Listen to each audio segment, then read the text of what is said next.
नमस्कार। आज क्लास 11 का भूगोल का 14वां चैप्टर, जिसका नाम महासागरीय जल जल संचलन को का ऑब्जेक्टिव क्वेश्चन शुरू करने वाले हैं। ध्यान से समझिए।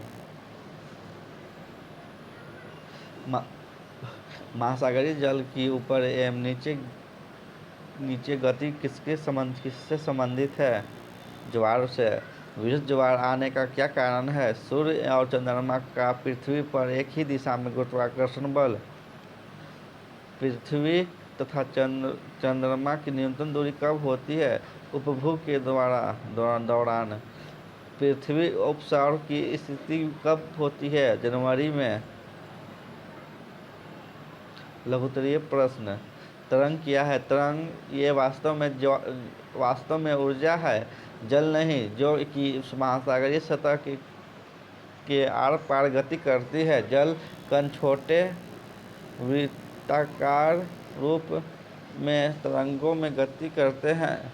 वायु जल को ऊर्जा प्रदान करती है, जिससे तरंगें पैदा होती है, और वायु की वजह से तरंगें महासागर में गति करती हैं। जैसे ही एक तरंग महासागरीय तट पर पहुंचती है, तब इसकी गति धीमी हो जाती है।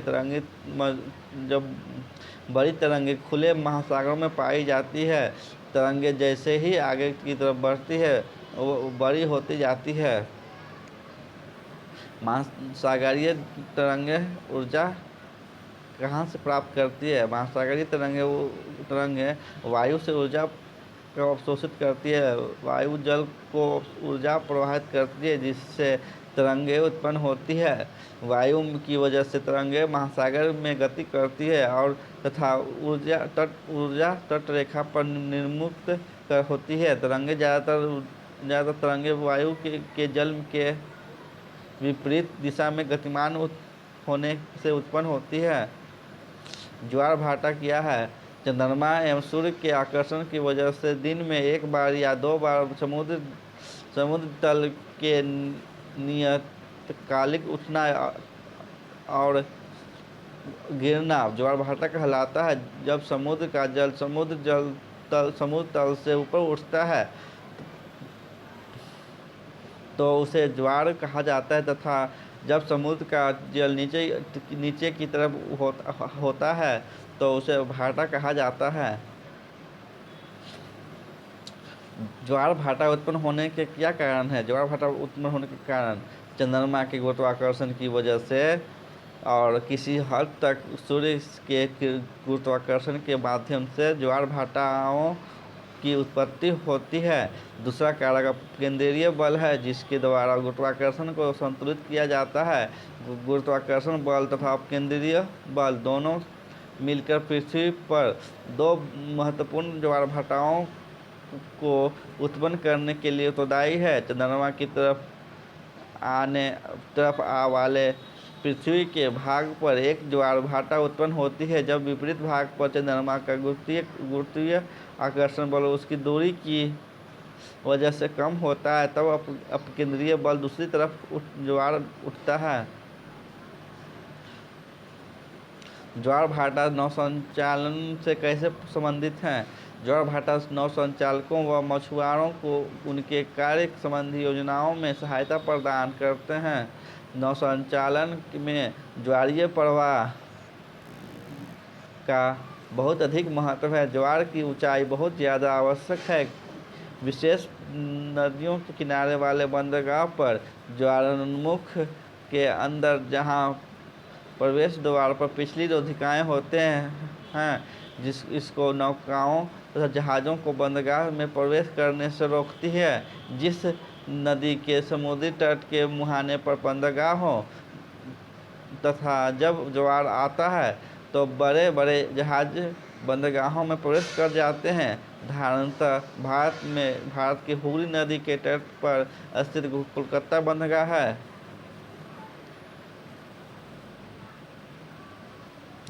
उत्तरीय प्रश्न।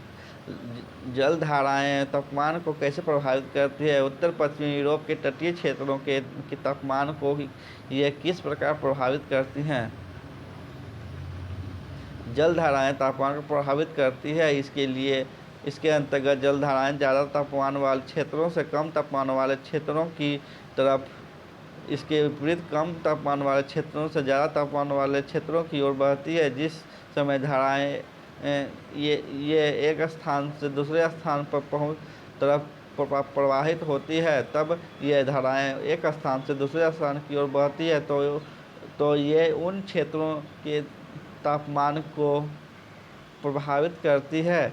किसी भी जलराशि के तापमान का प्रभाव उसके ऊपर की वायु पर पड़ता देखा जा सकता है। इसी वजह से विषुवरेखीय क्षेत्रों से उच्च अक्षांश वाले क्षेत्र उच्च अक्षांशों वाले ठंडे क्षेत्रों की ओर बहने वाली जलधाराएं उन क्षेत्रों की वायु के तापमान को बढ़ा देती है। धारणतः गर्म उत्तरी अटलांटिक अप्रवाह जो उत्तर की ओर यूरोप के पश्चिमी तट की ओर बहती है, यह ब्रिटेन और नॉर्वे के तट पर शीत ऋतु में भी बर्फ नहीं जन्म देती। जलधाराओं का जलवायु पर प्रभाव अधिक स्पष्ट हो जाता है तब आप समान अक्षांशों पर स्थित ब्रिटिश द्वीप समूह की शीत ऋतु की तुलना कनाडा के उत्तरी पूर्वी तट की शीत ऋतु से करते हैं। कनाडा का उत्तरी पूर्वी तट लेब्राडोर की ठंडी धारा से प्रभाव में आ जाता है, इसलिए शीत ऋतु में बर्फ से ढका रहता है। जलधाराएं कैसे उत्पन्न होती है? उत्तर, जब महासागरीय जलधाराओं को उत्पन्न होने वाले कारक निम्नलिखित है। प्रचलित पवनें धाराओं को उत्पन्न करने में प्रचलित पवनों का बहुत बड़ा सहयोग होता है। प्रचलित पवनें सदा एक ही दिशा में चलती है। ये सागर के उत्तरी तल पर से गुजरते समय जल को अपनी घर्षण शक्ति से सदा आगे धकेलती है और धाराओं को जन्म देती है। तापमान में भिन्नता, गर्म जल हल्का होकर फैलता है, इसलिए इसका तल ऊंचा होता है। ठंडा जल भारी होता है, इसलिए नीचे बैठ जाता है। इस प्रकार तापमान में भिन्नता के कारण सागरीय जल के तल में अंतर आ जाता है और महासागरीय धाराओं का जन्म होता है। तीसरा, वाष्पीकरण।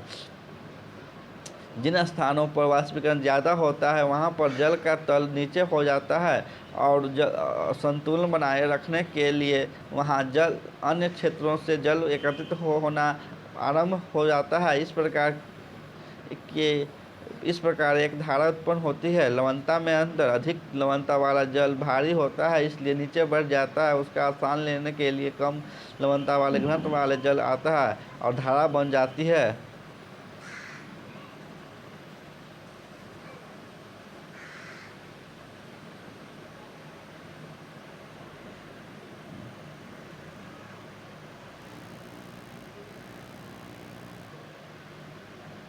घूर्णन। पृथ्वी अपने अक्ष पर घूर्णन करती है, जिससे कोरियोलिस बल उत्पन्न हो जाता है। कोरियोलिस बल के प्रभावहीन बहता हुआ जल मुड़कर दीर्घवृत्ताकार मार्ग का अनुसरण करता है, जिसे गायर्स कहते हैं। इन गायर्स में जल का परिसंचरण उत्तरी गोलार्ध में घड़ी की सुइयों की अनुकूलता तथा दक्षिणी गोलार्ध में घड़ी की सुइयों के प्रतिकूल होता है। अतः फेरेल के नियम के अंतर्गत उत्तरी गोलार्ध में धाराएं अपनी दाहिनी ओर तथा दक्षिणी गोलार्ध में अपनी बाईं ओर मुड़ जाती है। इससे नई धाराएं बनती हैं। तट रेखा की आकृति। तट रेखा काफ़ी आकृति का महासागरीय धाराओं के प्रवाह दिशा पर गहरा प्रभाव पड़ता है। उत्तरी हिंद महासागर के पैदा होने वाली धाराएं भारतीय प्रायद्वीपीय की तट रेखा का अनुसरण करती है। ऋतु परिवर्तन। उत्तरी हिंद महासागर में समुद्री धाराओं की दिशा में ऋतु परिवर्तन के साथ बदल जाती है। शीत ऋतु में मानसून ड्रिफ्ट की दिशा पूर्व से पश्चिम तथा ग्रीष्म ऋतु में पश्चिम से पूर्व की ओर होती है। हिंद महासागर में भूमध्य विपरीत धारा केवल शीत ऋतु में होती है और भूमध्य रेखीय धारा केवल ग्रीष्म ऋतु में बहती है। धन्यवाद। यह चैप्टर समाप्त हुआ।